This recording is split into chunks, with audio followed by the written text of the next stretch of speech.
আগামীকাল ঈদুল ফিতর। আজকে 30তম রোজা, 2026 সাল, মার্চ মাস। মার্চের আজকে 20 তারিখ, কিন্তু ঝড়ের পূর্বাভাস দেখা যাচ্ছে।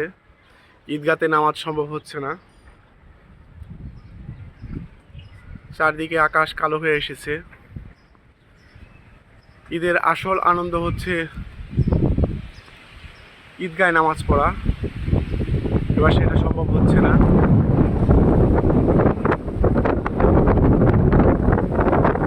দূরে কোথাও ঝড় বৃষ্টি হচ্ছে, খুব শীঘ্রই মাত্র এলেও হবে। বাতাসে আমাদের গাছগুলো নুয়ে পড়ছে।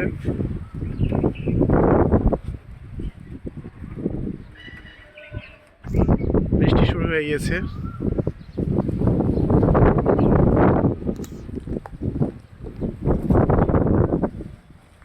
কাঁঠাল গাছটা,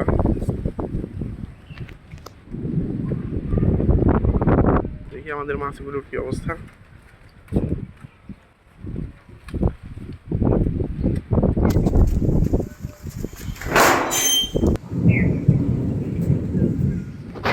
বজ্রপাত হচ্ছে।